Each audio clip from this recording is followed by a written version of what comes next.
नमस्कार। आज धनतेरस है।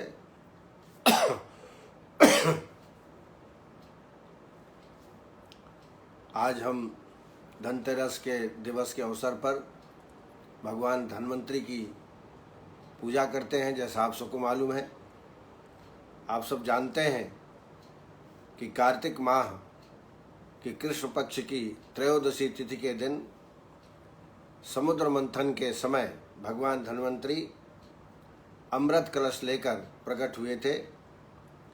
इसलिए इस तिथि से धनतेरस के नाम से इसको जाना जाता है। भगवान धन्वंतरी को आयुर्वेद और आरोग्य का देवता माना जाता है। मान्यताओं के अनुसार भगवान धन्वंतरी की उत्पत्ति समुद्र मंथन के दौरान हुई थी। समुद्र मंथन से निकले भगवान धन्वंतरी के हाथों में कलश था। इसी वजह से दिवाली के 2 दिन पूर्व भगवान धन्वंतरी के जन्मदिन को धनतेरस के रूप में मनाया जाता है। इसी दिन भारत शासन के निर्देशानुसार विगत 4 वर्ष से राष्ट्रीय आयुर्वेद दिवस भी मनाया जाता है। कई जगह 13 तारीख को धनतेरस मनाई जा रही है, कई जगह 12 तारीख को मनाई जा रही है, लेकिन बॉम्बे में आज ही के दिन धनतेरस मनाई जा रही है। उसके उपलक्ष्य में आप सबको बहुत बहुत शुभकामनाएं। भगवान धन्वंतरी को भगवान विष्णु का रूप कहा जाता है। ऊपर की दोनों भुजाओं में शंख और चक्र धारण किए हुए हैं, जबकि 2 अन्य भुजाओं में से एक में जलौका और औषधि का धारण किए हुए हैं और दूसरे में अमृत कलश लिए हुए हैं। इनका प्रिय धातु पीतल माना जाता है। इसलिए धनतेरस को पीतल आदि के बर्तन खरीदने की प्रथा है। एक लोकोक्ति के अनुसार एक दूत ने यमराज से प्रश्न किया, अकाल मृत्यु से बचने का कोई उपाय है क्या? इस प्रश्न के उत्तर देते हुए यम देवता ने कहा कि जो प्राणी धनतेरस की शाम यम के नाम पर दक्षिण दिशा में दिया जलाकर रखता है, उसकी अकाल मृत्यु नहीं होती। और इसी मान्यता के अनुसार धनतेरस के शाम को लोग आंगन में यम देवता के नाम पर दीप जलाकर पूजन करते हैं। इसी दिन यम देवता के नाम पर व्रत भी रखा जाता है। धनतेरस के दिन दीप जलाकर भगवान धन्वंतरी की पूजा करते हैं तथा स्वास्थ्य एवं सेहतमंद बनाए रखने की प्रार्थना भी करते हैं। तो इस तरीके से आज बहुत ही पावन दिवस है। इस अवसर के उपलक्ष्य में हम सबको धन्वंतरी की पूजन भजन अच्छी तरह करना चाहिए। कल डेंगू फीवर के बारे में चर्चा की गई थी। आज हम हाइपोएड्रेनलिज्म के बारे में चर्चा करेंगे। कुछ प्रश्न हैं जिनका समाधान किया जाना आवश्यक है। डॉक्टर सोनल पटेल, उनका एक पेशेंट है, कोविड इन्फेक्शन है, उनको एलोपैथिक देने से कोई लाभ नहीं प्राप्त हुआ है। क्या करना चाहिए? ब्रीदिंग ट्रबल है। ब्रीदिंग ज़्यादा ट्रबल हो तो सीतोपलादी चूर्ण 1-1 चम्मच 2-3 दिन में 3 बार, और इसके लिए काढ़े का प्रयोग जरूर आप करें। इसमें दालचीनी, मुलहठी, गिलोय, कंटकारी और वासा, इनका यौकुट करके काढ़ा बनाएं और पेशेंट को पिलाएं। इससे तत्काल रोगी में लाभ प्राप्त होगा। ये कफोलबल सन्निपातक ज्वर से कोविड-19 की तुलना आयुर्वेद के अनुसार से करते हैं। तदनुसार इसमें सुदर्शन घनबटी 2-2 गोली दिन में 2 बार, तुलसी घनबटी 2 गोली सुबह शाम, इसका भी प्रयोग ऐसे के पेशेंट में करना चाहिए। ज़्यादा तकलीफ हो तो श्वास का चिंतामणि, टंकण भस्म और श्रृंग भस्म का प्रयोग भी आप ऐसे पेशेंट में कर सकते हैं। डॉक्टर बलविंदर सिंह, उनका पेशेंट है, बहुत ही दुर्बल है, सारे शरीर में दर्द होता है। बलवर्धक दवा देने से रोग में वृद्धि होती है।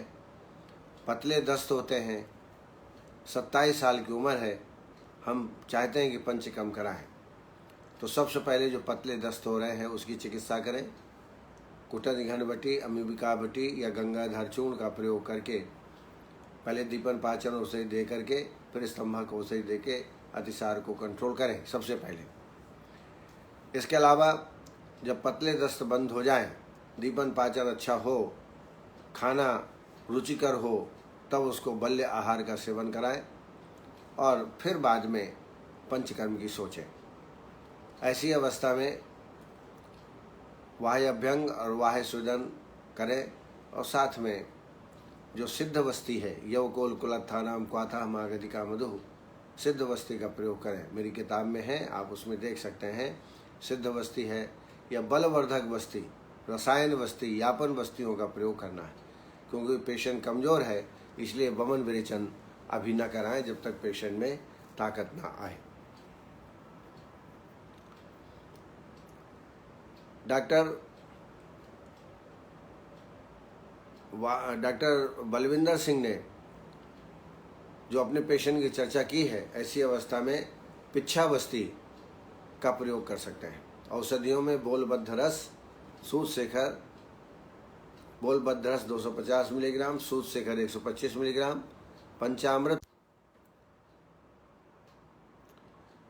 डॉक्टर सोनल पटेल, इनका प्रश्न मुझे समझ में नहीं आया, लेकिन इन्होंने एंटीडोट, जो मैंने इसको पढ़ा और देखा, इसके माने होता है विषहर औषधि, a medical substance that is used to prevent a poison or a disease from having on effort, उसी को विषहर औषधि कहा जाता है। Anything that help you to deal with something which is unpleasant, तो उसके लिए जो प्रयोग किया जाता है एंटीटोड। जैसे हम वत्सनाभ का प्रयोग करते हैं तो टंकण एंटीटोड देते हैं। अगर ये प्रश्न आपका है तो इसका उत्तर यही होगा, एंटीटोड माने विषहर औषधियाँ देना। सोनल पटेल, डॉक्टर सोनल पटेल का प्रश्न है, चिकनगुनिया पर एक व्याख्यान दीजिए। मैं चिकनगुनिया पर व्याख्यान दे चुका हूँ, आगे भी प्रयास करूँगा कि इस पर एक व्याख्यान दूँ। लेकिन आपकी जानकारी के लिए, चिकनगुनिया निश्चित है वायरल डिसीज़ है। 1 हफ्ता तक तो जो लाक्षणिक चिकित्सा है वो करना है, लेकिन उसके पश्चात आमवाद जैसे लक्षण उत्पन्न होते हैं, आमवाद की चिकित्सा ही करना है। आगे चर्चा करेंगे। डॉक्टर महेंद्र चतुर्वेदी जी, उनको व्याख्यान अच्छे लगते हैं। उन्होंने कहा वेल एक्सप्लेन्ड डेंगू फीवर, बहुत बहुत आपका धन्यवाद। आप बड़े ध्यान से व्याख्यानों को सुनते हैं। अनुराधा जी का कहना है, कैशोर गुग्गुल क्या विबंध कारक है? ऐसा तो नहीं है, लेकिन किसी किसी पेशेंट में हो सकता है। ऐसी अवस्था में एरंड भ्रष्ट हरित की रात में दे दें। लेकिन स्किन डिसीज में हम देते हैं कैशोर गुग्गुल, तो निश्चित रूप से मोशन तो क्लियर होना ही चाहिए। यदि कैशोर गुग्गुल देने से कॉन्स्टिपेशन होता है तो एरंड तैल या अमलता से गुदा या एरंड भ्रष्ट हरिति का प्रयोग आप कर सकते हैं। डॉक्टर सुधा शर्मा, उनका पेशेंट है 62 इयर्स का, वो डायबिटिक है। रात्रि में वक्ष प्रदेश में स्वेद अधिक आता है, एसी भी चलाते हैं तो भी पसीना आता है, जम्हाई अधिक आती है और आंसू भी निकलना चालू कर देते हैं। तो निश्चित रूप से डायबिटीज़ की भी व्यापद हो सकते हैं। डायबिटीज़ को कंट्रोल करें। डायबिटीज़ को कंट्रोल करने के लिए यदि रोगी बलवान है तो निश्चित रूप से इसमें संशोधन चिकित्सा करते हैं, और रोगी बलवान नहीं है, अल्प बल वाला है, अल्प दोष वाला है, तो वहाँ पर संशमन औषधियाँ का प्रयोग करते हैं। स्थूला प्रमेही बलवान है कहा, कृशस्थैका परिदुर्बलस्यो संब्रह्मणम तत्व कृशस्य कारम संशोधम दोष बलाधिकस्यो संशोधम नाहरति प्रमेहि तस्य क्रिया संसमनि प्रयोज्याः मंथा कषाया यवचूर्णलेयाः प्रमेह शांति लक्वस्य भक्षाः। तो बलवान रोगी में वमन विरेचन और प्रमेहग्न वस्ति प्रमेह अगरबत्ती बहुत उपयोगी वस्तु है, इसका प्रयोग भी आपको करना चाहिए। ये सिद्ध स्थान 8 श्लोक नंबर 8 में उल्लेखित है। पसीना अधिक आता है तो चंद्र प्रभावटी 2-2 गोली दिन में 2 बार प्रयोग करें।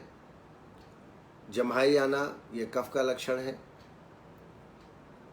तो निश्चित है कफाधिक होगा।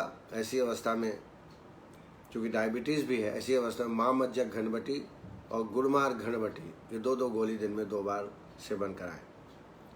इसके अलावा बसंत कुसुमाकर रस 60 मिलीग्राम, शिलेज इत्यादि लौह 250 मिलीग्राम, त्रिवंग भस्म 250 मिलीग्राम ये दिन में 2-3 बार गर्म पानी या गर्म दूध के साथ सेवन कराएं ताकि डायबिटीज़ कंट्रोल रहे।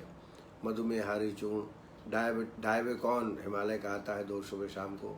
एमरी प्लस ग्रेन्यूल्स और एमरी प्लस कैप्सूल ये एमिल फार्मास्यूटिकल के आते हैं, ये भी बहुत ही अच्छे हैं, डायबिटीज़ में अच्छा लाभ प्रदर्शन करते हैं। डॉक्टर राजवीर सैनी उन्होंने आर्थराइटिस का ट्रीटमेंट पूछा है। आर्थराइटिस कई प्रकार का होता है, रूमेटॉइड आर्थराइटिस, ऑस्टियो आर्थराइटिस और ऑस्टियोपोरोसिस। अनेक प्रकार से संधियों में वेदना होती है, तो उसको डायग्नोज करके ट्रीटमेंट देना है। यदि आकुंचन प्रसारण में वेदना है, जानू प्रदेश में कड़कड़ आवाज़ आती है, कटकट की आवाज़ आती है, सूजन नहीं है या बहुत कम है और दोनों जानू प्रभावित हैं, तो समझ लीजिए ये संधिवात है। लेकिन यदि संधियों में सूजन हो, जानू संधि के साथ एंकल ज्वाइंट, रिस्ट ज्वाइंट आदि भी प्रभावित हो और स्वेलिंग भी हो, कभी वेदना लेफ्ट साइड ज़्यादा होगी, कभी राइट साइड ज़्यादा होगी, वेदना परिवर्तनशील होगी, तो समझ लीजिए आम बात है। उसको देख के ट्रीटमेंट करें। यदि संधिवात है तो इसमें ब्राह्मण चिकित्सा करना है, शोधन चिकित्सा नहीं। वाह्य अभ्यंग, जानुवस्ती, जानुधारा, पत्रपिंड श्वेत और इसके अलावा मात्रावस्ती, अनुआसन वस्ती, तैल वस्ती, नारायण तेल, दशमूल तेल आदि की 30 ml भोजन के बाद 20-21 दिन तक लगातार आप दे सकते हैं। इसके अलावा इसमें औषधियों में मुक्तापुराल पंचामृत 125 मिलीग्राम, महावाद विध्वंसन 125 मिलीग्राम और बृहदवाद चिंतामणि 60 मिलीग्राम, ये एक मात्रा है। ऐसे दिन में 2 या 3 मात्रा दीजिए। आम बात हो तो 15 दिन तक वाह्य अभ्यंग और वाह्य स्वेदन न करें, बल्कि बालू का स्वेद करना चाहिए। लेकिन 1 महीने के ऊपर का आम बात हो तो उसमें एंकिलोसिस जैसा डेवलप होने लगता है, ऐसी अवस्था में पत्रपिंड श्वेत करना चाहिए।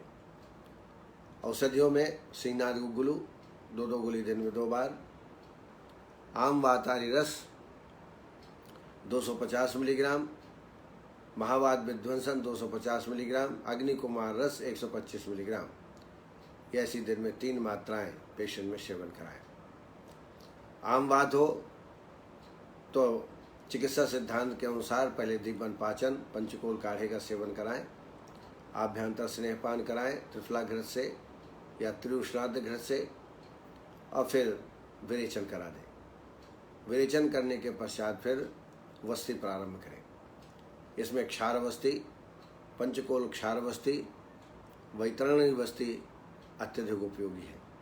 अनुवासन के रूप में सैंधवादी तैल का प्रयोग कर सकते हैं। लंघनम स्वेदम तिक्तम दीपना निकटून च विरेचनम स्नेहपानम वस्तिश्चाम मारुते सैंधवाद्यन अनुवासस्य क्षारवस्ते प्रशस्ते आम वाते पंचकोल सिद्धम पानान्नम स्ते रुक्षाशदो विघातव्यो बालू का पुटकता। ये लाइन ऑफ ट्रीटमेंट है आम बात का, इसको निरंतर करें। एरन तैल का कल्प विधि से प्रयोग करें, इससे भी आम बात जाता रहता है। पहले दिन 5 ml, फिर 10 ml, फिर 15 ml, 16 ml, 20 ml, 25 ml, ऐसा बढ़ाते हुए 100 ml तक ले जाएं और फिर 100 ml से फिर घटाते हुए 5 ml तक लाएं। ऐसा कल्प करें। कल्प के समय लघु आहार का सेवन कराएं, खिचड़ी है, दलिया आदि का सेवन करें। हैवी मटेरियल, हैवी भोजन जैसे बेसन है, मैदा है, गरिष्ठ भोजन है, इसका सेवन कतई नहीं करना चाहिए। तो इस तरीके से आप पेशेंट का करेंगे। इसमें पत्रपिंड श्वेत भी कर सकते हैं जब एंक्लोसिस का डेवलपमेंट हो जाए, और वस्ती मैंने बताई। तो ये लाइन ऑफ ट्रीटमेंट है। पंचकोल काढ़े का तो प्रयोग हर समय करना चाहिए, प्रारंभ में भी, मध्य में भी और अंत में भी। पंचकोल की औषधियाँ आम बात के लिए रामबाण साबित होगी। हमारे साथ doctor Bhanu Pratap Singh, doctor Prakash Singh, doctor Usha Tabani, doctor Brajesh Mishra, doctor Mahendra Chaturvedi, doctor Harjeet Singh, doctor Lokesh Sharma, doctor Sukumar Joshi, doctor Rakesh Verma, doctor Rajneesh Sharma, Archana Jaiswal ji, Manoranjan Sahu, Gaurav ji, Sunil Kumar ji, R B. Prajapati ji, Arya Vishwakarma, Kuldeep Kumar ji, Sandinder Pal ji, Paresh Manya, Shilpa पालस्कर, Manibhushan जी, मोडक्कर वासु, विनय मित्तल जी, योगेश महाजन, मनीष खरे, कुलदीप कुमार जी और मोहम्मद शाहिद, ये भी हमेशा जुड़े रहते हैं। हम मेरे अच्छे मित्र हैं और बहुत अच्छा काम पंचकर्म का कर रहे हैं। अब आइए, हाइपो एड्रेनलिज्म, जब सुप्रारीनल ग्लैंड की जो हार्मोन्स हैं वो कम हो जाते हैं तो उसमें क्या क्या व्याधि हो सकते हैं, क्या लक्षण उत्पन्न हो सकते हैं, आज उस पर चर्चा करेंगे। सुप्रारीनल ग्लैंड या एड्रिनल ग्लैंड के स्राव के हीन योग का प्रमुख कारण है पर्याप्त मात्रा में हार्मोन का निर्माण न होना। हार्मोन्स का निर्माण कम मात्रा में होता है और इसकी वजह से हाइपोएड्रेनलिज्म नामक व्याधि हो जाती है। अथवा पिट्यूटरी ग्लैंड द्वारा, जो पिट्यूटरी ग्लैंड द्वारा सुप्रारीनल ग्लैंड के उत्तेजक हार्मोन ACTH की कमी होना। जब पिट्यूटरी ग्लैंड ACTH नामक हार्मोन्स को कम पैदा करती है और इसका कार्य है सुप्रारीनल ग्लैंड को उत्तेजित करना, तो उत्तेजित करना कम हो जाता है और इसकी वजह से व्याधियाँ उत्पन्न होती हैं। हाइपर एड्रेनलिज्म के कारण मुख्यतः दो व्याधियाँ उत्पन्न होती हैं। पहला है प्राइमरी एड्रिनोकॉर्टिकल इनसफिशिएंसी, जिसको एड्रिनल क्राइसिस भी कहते हैं। दूसरा है एडिसन्स डिसीज, इसे प्राइमरी एड्रिनोकॉर्टिकल फेल्योर भी कहा जाता है। तो इस प्रकार से दो प्रकार की व्याधियां स्राव के कम होने से उत्पन्न होती हैं। पहला है प्राइमरी एड्रिनोकॉर्टिकल इनसफिशिएंसी, जिसको एड्रिनल क्राइसिस भी कहते हैं। एडिसन्स डिसीज, इसे प्राइमरी एड्रिनोकॉर्टिकल फेल्योर भी कहा जाता है। तो पहले हम प्राइमरी एड्रिनोकॉर्टिकल इनसफिशिएंसी के बारे में चर्चा करते हैं। पुनः ये दो प्रकार के हैं। पहला है एड्रिनल क्राइसिस और दूसरा है प्राइमरी एक्यूट एड्रिनोकॉर्टिकल इनसफिशिएंसी। दो प्रकार के व्याधियाँ उत्पन्न होती हैं, एड्रिनल क्राइसिस और दूसरा primary acute adrenocortical insufficiency. Suprarenal gland के हार्मोन्स में अचानक न्यूनता उत्पन्न होने के कारण प्रमुख कारण निम्नानुसार है। किस कारण से स्राव कम होता है सुप्रारीनल ग्लैंड से, उसके मुख्य कारण मैं आपको बता रहा हूँ। दोनों एड्रिनल ग्लैंड को शल्य क्रिया के द्वारा निकाल दिया जाना किसी कारण से, हाइपरटेंशन लगातार बना रहना, ब्रेस्ट कैंसर हो उसकी चिकित्सा जब करते हैं तो पर भी ऐसी कंडीशन उत्पन्न हो सकती है। सेप्टिसीमिया, टॉक्सिसिटी शरीर में हो जाए किसी कारण से, सेप्टिसीमिया हो जाए, तब एड्रिनोकॉर्टिकल जो हार्मोन्स हैं उनका स्राव कम हो जाता है। सीवियर हेमोरेज हो जाए, स्टेरॉइड चिकित्सा को अचानक बंद कर दिया जाए तो भी तकलीफ हो जाती है। और एक्यूट एंजाइटी हो, लगातार एंग्जाइटी रहता हो पेशेंट में, तब भी इस प्रकार की व्याधि हो सकती है।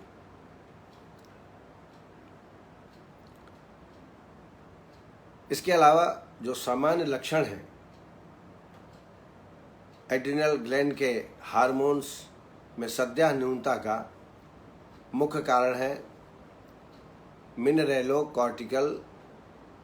मिनरेलोकॉर्टिकॉइड एवं ग्लूकोकॉर्टिकॉइड हार्मोन की कमी होना। ये दो हार्मोन्स हैं जो कम होते हैं, उसकी वजह से एड्रिनल ग्लैंड जो है हार्मोन्स की न्यूनता हो जाती है। पहला है मिनरेलोकॉर्टिकॉइड एवं ग्लूकोकॉर्टिकॉइड हार्मोन की कमी होना है। इसके लक्षणों में अचानक लो बीपी हो जाता है, हाथ पैर ठंडे लगने लगते हैं। ऐसा आपने देखा होगा अपने पेशेंट के साथ, लेकिन हमें कल्पना भी नहीं होती है कि इसमें ये हाइपोएड्रेनलिज्म के कारण लो बीपी हुआ। इसलिए हमेशा ऐसे पेशेंट आए और ठीक ना हो तो पूरे जो डक्टलस ग्लैंड्स के परीक्षण है वो जरूर कराना चाहिए। हाथ पैर ठंडे हो जाना तथा नीलाभ, जिसको साइनोज्ड कहते हैं, साइनोज्ड हो जाना, कभी कभी नासिया वोमिटिंग भी हो सकती है, डायरिया भी हो सकता है, मूर्छा, सिनकोप। तो आप देख रहे हैं विभिन्न प्रकार की व्याधियां हैं, तो लक्षणानुसार चिकित्सा आपको यहाँ पर करनी है। मुख्य लक्षण है लो बीपी का होना, हाथ पैर ठंडा होना, साइनोज्ड हो जाना, नासिया वोमिटिंग और डायरिया और सिनकोप। तो सबसे पहले तली मली चीज़ें, विरुद्ध आहार का सेवन, निदान परिवर्जन करें, दिनचर्या ठीक से पालन करें, लाक्षणिक चिकित्सा पेशेंट में करना चाहिए, पथ्य का सेवन करें। सामान्यतः हम लोग कृष्ण चतुर्भुज रस 125 मिलीग्राम, प्रवाल पिष्टी 250 मिलीग्राम और शुद्ध कुपीलू 125 मिलीग्राम। फिर से रिपीट करता हूँ, कृष्ण चतुर्भुज रस 250 मिलीग्राम, प्रवाल पिष्टी 250 मिलीग्राम, शुद्ध कुपीलू 125 मिलीग्राम, इन तीनों को मिलाकर शहद के साथ सेवन कराएं। सिद्ध प्राणेश्वर 125 मिलीग्राम, प्रवाल पिष्टी 250 मिलीग्राम, शुद्ध कुपीलू 125 मिलीग्राम। ये मैं आपको रिपीट किया पुनः, ये बड़ा अच्छा योग है। इसके अलावा सिद्ध प्राणेश्वर 125 मिलीग्राम, मयूर पिच्छ भस्म 250 मिलीग्राम, नागराध्य चूर्ण 2.5 ग्राम। इस शहद के साथ दिन में 3 बार इसका प्रयोग करें। इसके अलावा बृहद चिंतामणि 60 मिलीग्राम, बृहद कस्तूरी भैरव 60 मिलीग्राम और प्रवाल पिष्टी 250 मिलीग्राम, ये शहद के साथ इसका सेवन कराएं, इससे भी तत्काल लाभ प्राप्त होता है। आश्वारिष्ट में जीरकार्यरिष्ट और पिपल्यासो 2-2 चम्मच और 4 चम्मच पानी भोजन के बाद दोनों टाइम। षडंग पानी का भी प्रयोग करें, इसमें मूर्छा में, त्वचा में लाभ प्राप्त होगा। गंगाधर चूर्ण, अगर अतिसार हो तो गंगाधर चूर्ण, कुटज घनबटी, अमीबिका बटी का प्रयोग करें। दौर्बलता की अवस्था में च्यवनप्राश, ब्राह्मी अवले का प्रयोग करें। और शरीर तंदुरुस्त बने, प्रभावी बने, उसके लिए सर्वांग अभ्यंग और सर्वांग श्वेत भी कराना चाहिए। मूर्छा होने पर अवपीड़न या धमापन्नस्य और उद्वर्तन कराएं। पंचकोल क्वाथ का भी प्रयोग हमें कराना चाहिए। अगर हाइपरटेंशन मतलब हाइपोटेंशन है, ब्लड प्रेशर कम हो जाता है, तो निश्चित है आपको बृहद चिंतामणि, बृहद कस्तूरी भैरव इसमें देना पड़ेगा, लक्षणानुसार, चिकित्सा के अनुसार। नासिया वोमिटिंग है तो मयूर पिच्छ भस्म, प्रवाल पिष्टी आदि का सेवन कराना पड़ेगा। वोमिटिव सिरप भी आता है, वोमिटिव टैबलेट भी आता है, इसका भी प्रयोग आप करें। डायरिया है तो तत्काल आपको रुकना पड़ेगा, इसके लिए गंगाधर चूर्ण, कुटज घनबटी, अमीबिका बटी का प्रयोग कर सकते हैं।